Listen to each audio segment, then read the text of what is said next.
Hello, and welcome to this edition of the ILO's Future of Work podcast. I'm Isabelle Piquer at the ILO in Geneva, and today we're going to talk about how micro and small enterprises, MSEs, can go digital. How can they do it, and how can they afford it?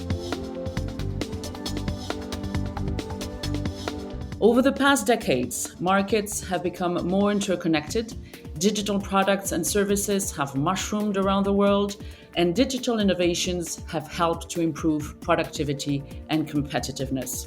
But a significant segment of the global economy has remained largely excluded from the benefits of the digital revolution. Micro and small enterprises, MSCs, tend to be under-digitalized and may struggle to fully exploit the opportunities afforded by digitalization. This is a problem, given that MSCs play a critical role as creators of jobs, and because digitalization is an important driver of growth. To talk about this, our guest today is Dr. Sandy Chong, who has a long track record of helping small enterprises with digitalization. She ran her own consultancy firm based in Singapore and Australia, Verity Consulting. Hello, Sandy, and thank you for being with us today. Hello, Isabel. Lovely to be here. So, Sandy, the biggest challenge for many firms seems to be the first step. So when companies come to you for advice, what is the first thing they say?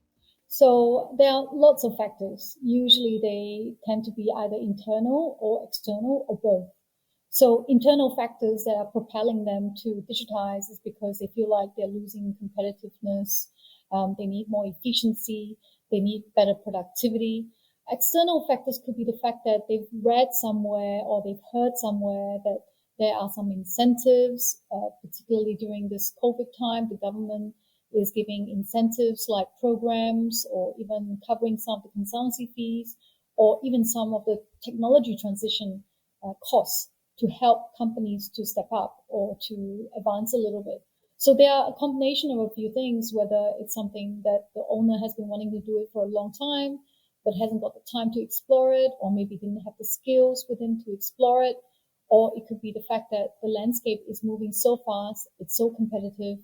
If you're not doing it, then you're going to lose out. So those are the two compelling reasons why people come to us. And what's the entry point for the digital transition? What's the first thing they do? So in the beginning, it's always about wanting to reduce cost or expand their revenue. So they want to reach out to more people. And particularly at Verity Consulting, a lot of the work that we do with governments are to help companies to grow internationally.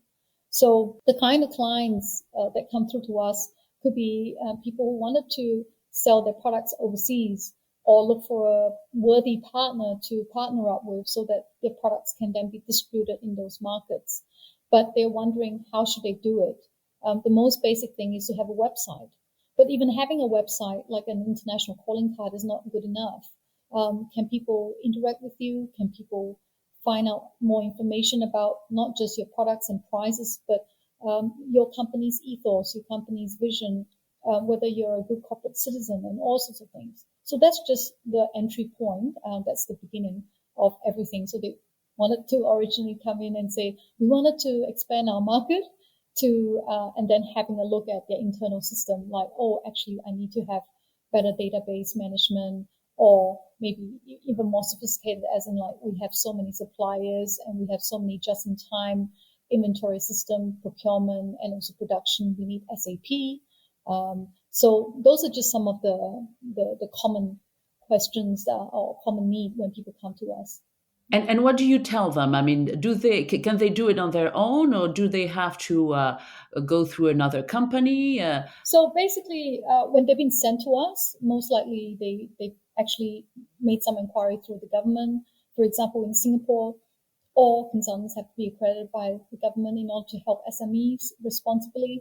So most SMEs will go to the government for advice, and then they then have access to this list of consultants who can help them.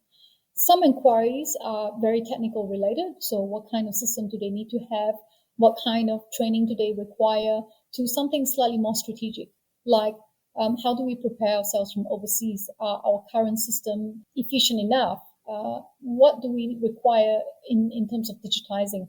Say, for example, if you are a transportation company that transport kids from zone A to zone B, different schools, yeah, it could be something simple as, look, I no longer want to have any more fleets because I want to make it more environmentally friendly, but I would like to be able to manage these fleets by having my own app, right? Or it could be something as simple as, look, I would like to sell my products now overseas.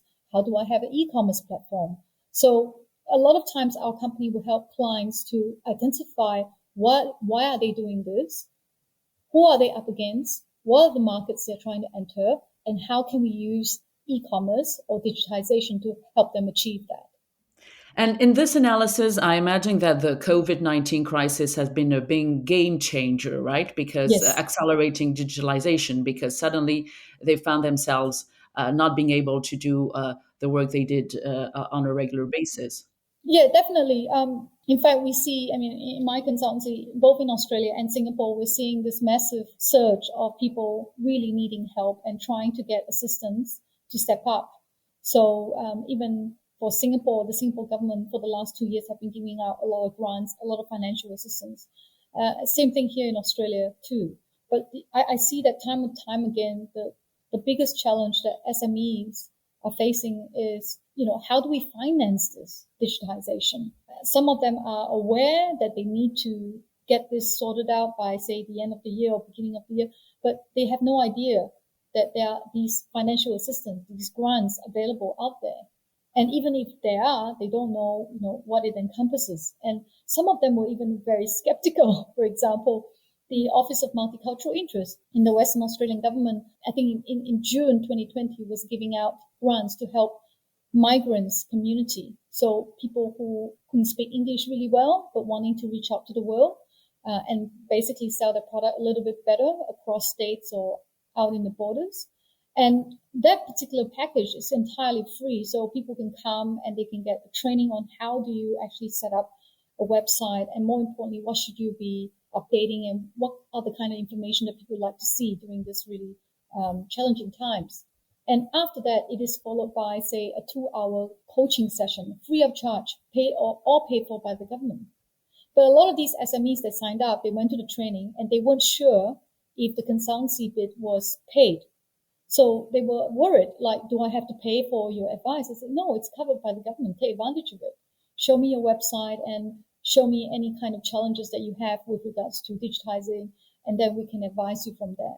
So the lack of knowledge is one thing. The lack of knowledge of options out there is another thing. And of course, this is not just the financial assistance. A lot of it has also got to do with internal, as I mentioned before. The owner has to be ready for it.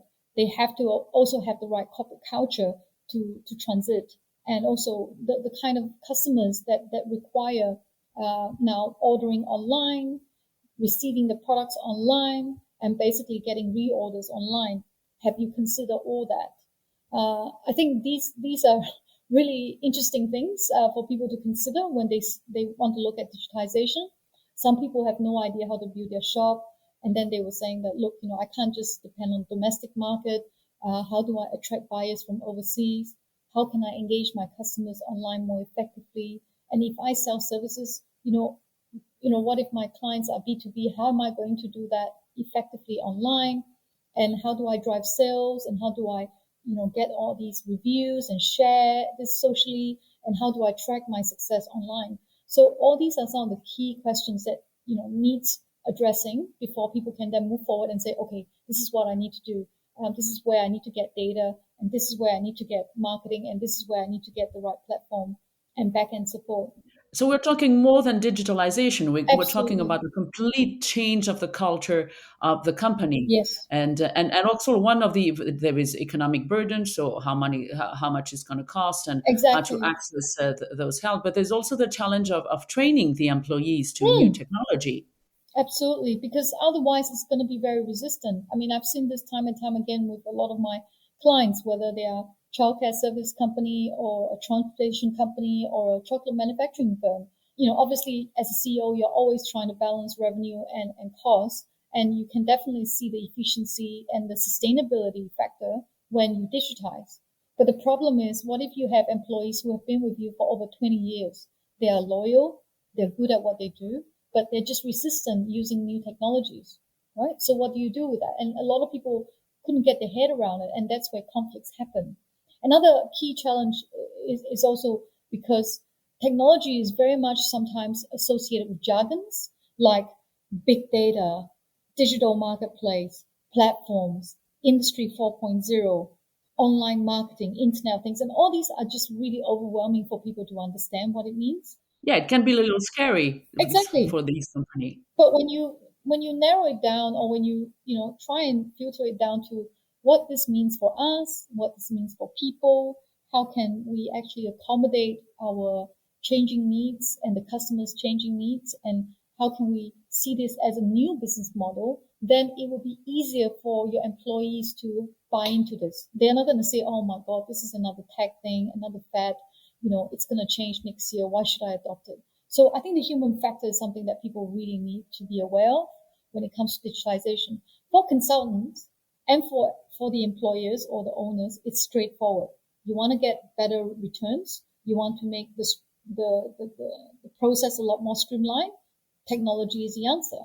But the people who are going to, deploy this, the people who are going to handle their customers straight ahead, and people who are going to do day in, day out operation are going to be employees.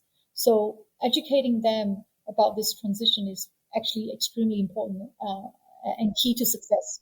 Yeah, and you don't want to change too much who you are because that might precisely be Absolutely. your entry point into a market where everything is the same. So it's difficult balance there. Yes, yes, absolutely, absolutely. And we're talking, you mentioning Singapore and Australia. So we're Mm, talking about countries that are aware of what's happening and they give aid. But what about mm. if you want to digitalize in countries where there's not good infrastructure, particularly high speed broadband? I mean, this is like almost impossible, right? This is a real issue as well, for developing countries. So then, basically, as SMEs or even chambers of commerce or larger industry bodies, they need to be able to lobby, or they need to be able to feedback this information to the government, right?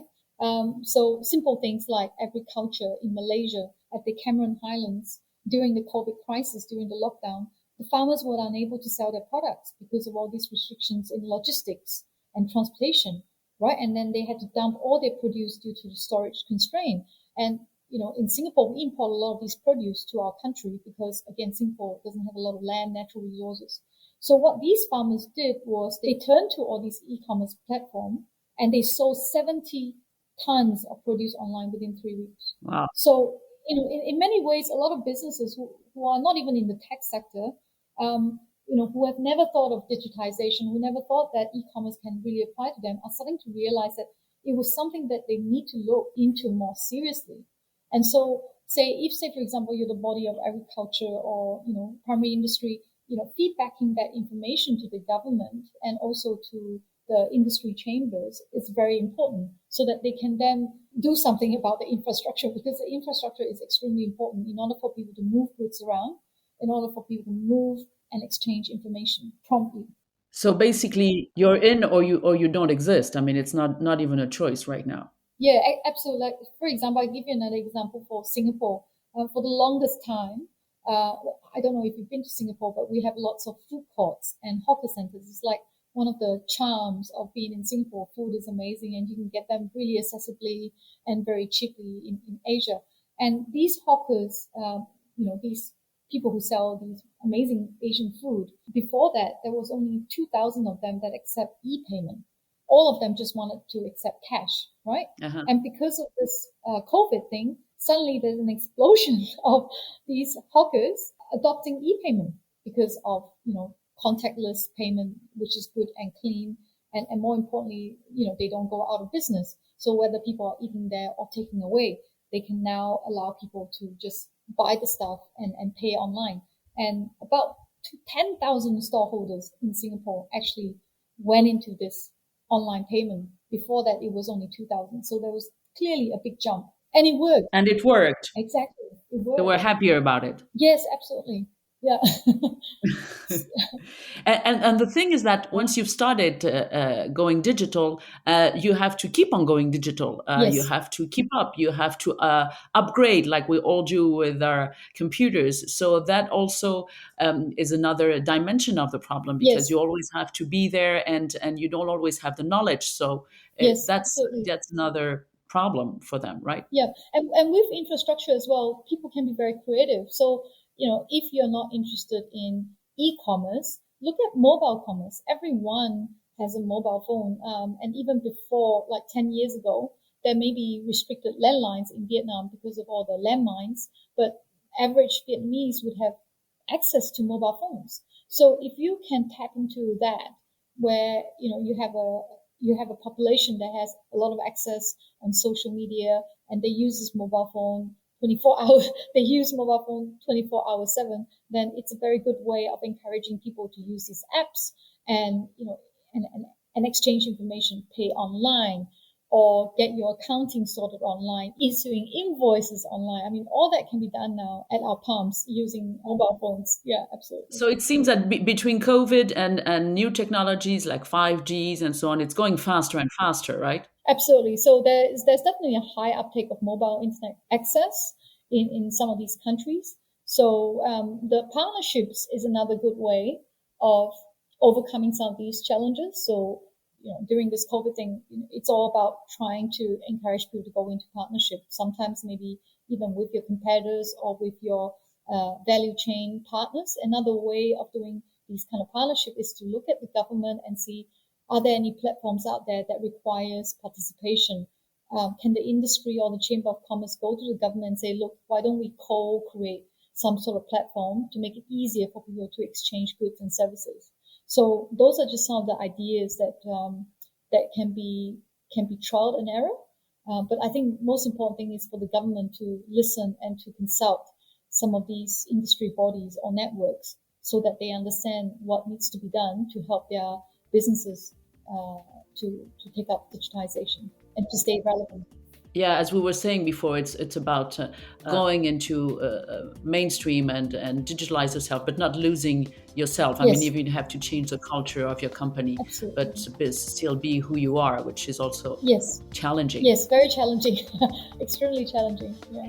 Okay, well, thank you very much for your time. Thank Our you. guest today was Sandy Chong, Principal Consultant of Verity Consulting. Please join us again for another edition of the ILO Future of Work podcast. Goodbye.